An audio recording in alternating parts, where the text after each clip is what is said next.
തദ്ദേശ തെരഞ്ഞെടുപ്പിൽ പല പ്രമുഖ തദ്ദേശ സ്ഥാപനങ്ങളിലും ഭരണമാറ്റം ഉണ്ടായിട്ടുണ്ട്, അട്ടിമറികൾ ഉണ്ടായിട്ടുണ്ട്. അതിൽ ശ്രദ്ധേയമായ ഒരിടം പാലയാണ്. നമ്മൾ നേരത്തെ പരാമർശിച്ചു പോയ തദ്ദേശ തെരഞ്ഞെടുപ്പിൽ മധ്യകേരളത്തിലെ പ്രധാനപ്പെട്ട ഒരിടം പാലയാണ്. KM മാണിയുടെ തട്ടകമായ പാലയിൽ ഇത്തവണ ഭരണമാറ്റത്തിൻ്റെ സൂചനകളാണ് പ്രകടമായത് തെരഞ്ഞെടുപ്പിൽ. കാരണം കേരള കോൺഗ്രസിന് ഒറ്റയ്ക്ക് തന്നെ ഭൂരിപക്ഷം കിട്ടാറുള്ള തദ്ദേശ സ്ഥാപനമാണ് പാലാ നഗരസഭ.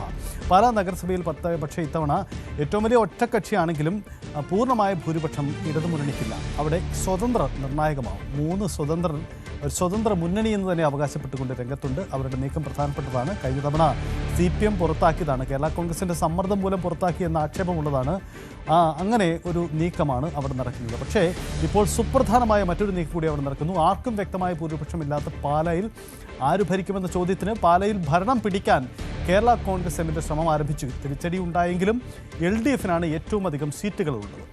ബിനു പുളിക്കക്കണ്ടത്തെ ഒപ്പം നിർത്താനാണ് ചർച്ചകൾ സജീവമായിരിക്കുന്നത്. ചെയർമാനും വൈസ് ചെയർമാൻ സ്ഥാനവും ഉൾപ്പെടെ ഉള്ള പദവികൾ നൽകിയാണ്, വാഗ്ദാനം ചെയ്തുകൊണ്ടാണ് ഈ നീക്കം.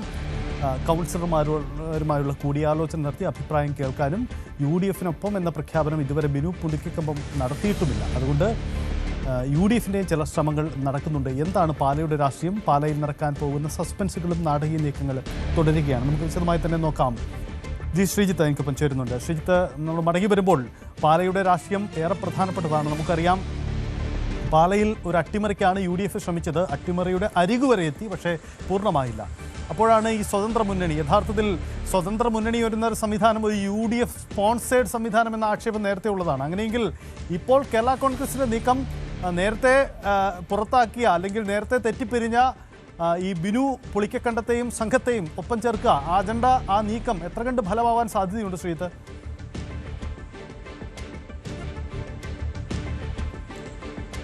സജിത്ത്, എല്ലാ സാധ്യതകളും പാലയ്ക്ക് മുന്നിൽ തുറന്നു കിടക്കുന്നു എന്നുള്ളതാണ് നമ്മൾ ഇന്ന് രാവിലെയും മനസ്സിലാക്കാൻ സാധിച്ചത്. സജിത്ത് നേരത്തെ സൂചിപ്പിച്ച പോലെ ഈ 3 വാർഡുകളിൽ UDF സ്ഥാനാർത്ഥിയെ നിർത്തിയിരുന്നില്ല. UDF സ്പോൺസേഡാണ് ഈ സ്ഥാനാർത്ഥികൾ എന്ന ആക്ഷേപം LDF ഉന്നയിക്കുകയും ചെയ്തിരുന്നത്. പക്ഷേ ബിനു ഇന്ന് രാവിലെ അതിന് മറുപടി പറയുന്നത് തെരഞ്ഞെടുപ്പ് സമയത്ത് ആരുടെയും വോട്ടുകൾ തങ്ങൾ സ്വീകരിക്കും എന്നത് മാത്രമാണ് ഇതിലുണ്ടായിട്ടുള്ള ഒരു കാര്യം. ആ തെരഞ്ഞെടുപ്പ് സമയത്തെ വോട്ടുകൾ അല്ലെങ്കിൽ ആരുടെയും പിന്തുണ സ്വീകരിച്ചു എന്നുള്ളതിനപ്പുറത്തേക്ക് മറ്റേതെങ്കിലും തരത്തിലൊരു വ്യാഖ്യാനം UDFുമായൊരു ബന്ധം ഇക്കാര്യത്തിലില്ല. ആർക്കൊപ്പം നിൽക്കണമെന്ന കാര്യത്തിൽ ഇന്ന് ഇപ്പോൾ വാർഡിലടക്കം ചർച്ച ചെയ്ത ശേഷമായിരിക്കും ഒരു അന്തിമമായ തീരുമാനം ഉണ്ടാകുക എന്നാണ് അദ്ദേഹം വ്യക്തമാക്കുന്നത്. അതായത് UDFനൊപ്പമാണ് തങ്ങൾ എന്ന് ബിനു പുളിക്കക്കണ്ടം ഇപ്പോഴും പറഞ്ഞിട്ടില്ല. ഇന്നലെ വലിയ ആഹ്ലാദ പ്രകടനം UDF നടത്തിയപ്പോഴും അതിനൊപ്പം ബിനു ഉണ്ടായിരുന്നില്ല. ബിനുവും ഈ മറ്റ് 2 ബിജുവും മകൾ ദിയയും ഉണ്ടായിരുന്നില്ല എന്നുള്ളതാണ് ഏറെ ശ്രദ്ധേയമായിട്ടുള്ളത്. അതായത് ഒരു കാര്യം കൂടിയുള്ളത്, കഴിഞ്ഞ തവണ പരിപൂർണമായും ബിനുവിൻ്റെ ചെയർമാൻഷിപ്പ് മാറ്റി വെച്ചത് ഒഴിവാക്കിയത് കേരള കോൺഗ്രസ് എമ്മാണ്. ആ കേരള കോൺഗ്രസ് എമ്മിനെ കൊണ്ട് തന്നെ തൻ്റെ മകളെയോ ചെയർമാനാക്കുകയും താൻ വൈസ് ചെയർമാനാകുകയും ചെയ്യുക എന്നൊരു തന്ത്രം ബിനുവിൻ്റെ ഭാഗത്ത് നിന്നുണ്ടോ എന്നുള്ള കൗതുകമാണ് ഇനി ബാക്കിയായിട്ടുള്ളത്. കാരണം 12 സീറ്റാണ് ഇടതുമുന്നണിക്ക് ഉള്ളത്. അതിൽ ഈ 3 സീറ്റൂടെ ചേർന്നാൽ 15 സീറ്റായി. 14 മതി ജയിക്കാൻ. UDFിൽ 10 സീറ്റുണ്ട്, ഒരു സ്വതന്ത്ര ഉൾപ്പെടെ, മായ രാഹുൽ. അതിൻ്റെ കൂടെ ബിനുവിൻ്റെ അതായത് 4 സ്വതന്ത്രരുണ്ട്. ഈ മായ രാഹുൽ ഉൾപ്പെടെ 4 സ്വതന്ത്രം. അപ്പോൾ 10 + 4 14. അപ്പോൾ അവിടെയും UDFിനും വേണമെങ്കിൽ ഭരിക്കാം.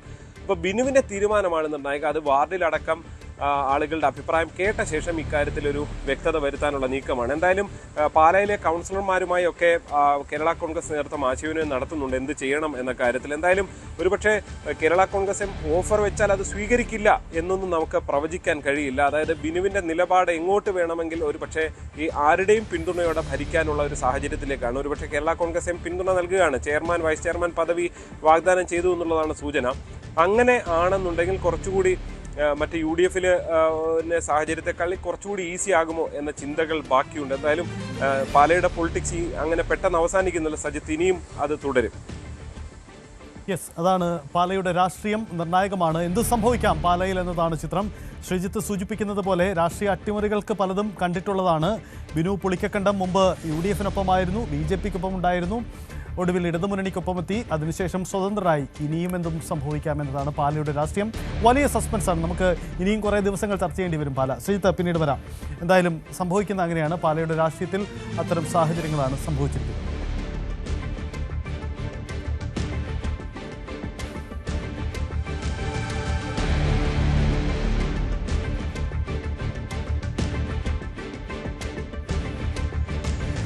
നമ്മൾ ഇനി പോകുന്നത് വടക്കൻ കേരളത്തിലേക്കാണ്. തുടക്കത്തിൽ പരാമർശിച്ചതാണ് ന്യൂനപക്ഷ ഏകീകരണം എന്ന ഈ തദ്ദേശ തെരഞ്ഞെടുപ്പിലെ സുപ്രധാനമായ ചില വിഷയങ്ങൾ. അത് തെരഞ്ഞെടുപ്പിലുണ്ടായ രാഷ്ട്രീയ ചലനങ്ങൾ. വടക്കൻ കേരളം, പ്രത്യേകിച്ച് മലപ്പുറം അടക്കമുള്ള മുസ്ലിം ഭൂരിപക്ഷ മേഖലകളിൽ UDF ഇത്തവണ വൻ നേട്ടമാണ് ഉണ്ടാക്കിയത്. ന്യൂനപക്ഷ വോട്ടുകൾ പൂർണ്ണമായും UDFന് അനുകൂലമെന്നാണ് രാഷ്ട്രീയ വിദഗ്ധരുടെ ഒരു കണക്കെടുപ്പിൽ വ്യക്തമാവുന്നത്. മലപ്പുറം ജില്ലാ പഞ്ചായത്തിൽ പ്രതിപക്ഷം പോലും ഇല്ലാത്ത വിധത്തിലുള്ള നേട്ടമാണ് UDF യഥാർത്ഥത്തിൽ സ്വന്തമാക്കിയിരിക്കുന്നത്. വെൽഫെയർ പാർട്ടി സഹകരണം അടക്കമുള്ള നീക്കങ്ങൾ UDFന് ഗുണം ചെയ്തു എന്നതാണ് ഈ രാഷ്ട്രീയ ഫലം നൽകുന്ന സൂചനകൾ. എന്താണ് മലപ്പുറം, വടക്കൻ കേരളം പറയുന്നത് രാഷ്ട്രീയം? വിശദമായി പരിശോധിക്കാം. CV അനുമോദാണ് നമുക്കൊപ്പം ചേരുന്നത്. അനുമോദിലേക്ക് നമുക്ക് നോക്കാം വിശദമായി. അനുമോദ്, നമ്മൾ തെരഞ്ഞെടുപ്പിന് ശേഷമുള്ള രാഷ്ട്രീയ വിശകലനത്തിൽ പ്രധാനമായും പരാമർശിച്ചു പോവേണ്ട ഒരിടം വടക്കൻ കേരളമാണ്. അതിൽ വടക്കൻ കേരളത്തിൽ കുതിച്ചു കയറിയ പോളിംഗ് എന്തിൻ്റെയോ സൂചനയാണെന്ന് നമ്മൾ നേരത്തെ തന്നെ പറഞ്ഞു പോയതാണ്. ആ സൂചന ഭരണപക്ഷ വിരുദ്ധ വികാരമായിരുന്നു എന്ന് ആണ് കരുതാൻ, അല്ലെങ്കിൽ ന്യൂനപക്ഷ ഏകീകരണമായിരുന്നു എന്ന് വേണം കരുതാൻ. ഈ മലപ്പുറം ജില്ലയിൽ ഒരു പ്രതിപക്ഷം പോലുമില്ല, മലപ്പുറം ജില്ലാ പഞ്ചായത്തിൽ ഒരു പ്രതിപക്ഷം പോലുമില്ല എന്ന അവസ്ഥയിലേക്ക് എത്തിച്ചത് യഥാർത്ഥത്തിൽ ന്യൂനപക്ഷ ഏകീകരണം സാധ്യമാണ് എന്ന വിലയിരുത്തൽ ശരിയല്ലേ? അതിന് തെറ്റായി കാണേണ്ടതുണ്ടോ?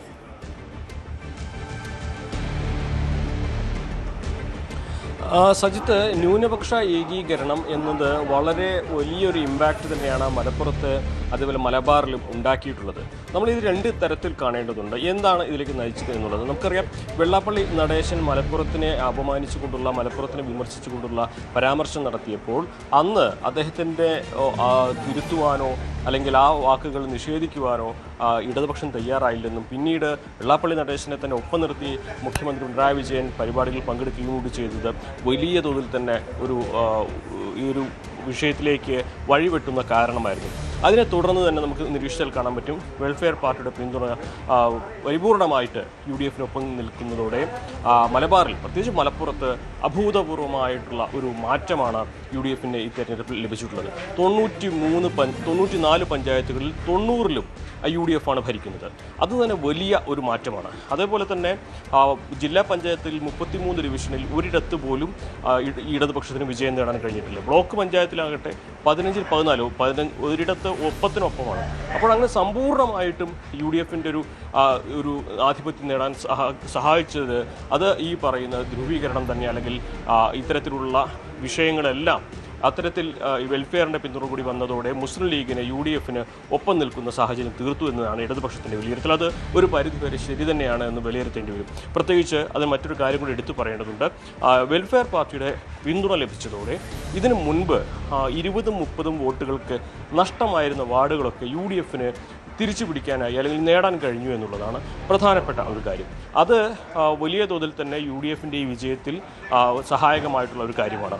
വെൽഫെയർ പാർട്ടിക്കാകട്ടെ 25 സീറ്റുകളാണ് കഴിഞ്ഞ തവണയെങ്കിൽ ഇത്തവണ 32 ഉയർന്നിട്ടുണ്ട്. മലപ്പുറം ജില്ലയിൽ സംസ്ഥാനത്താകെ 65-ൽ നിന്ന് 75-ലേക്ക് എത്തി.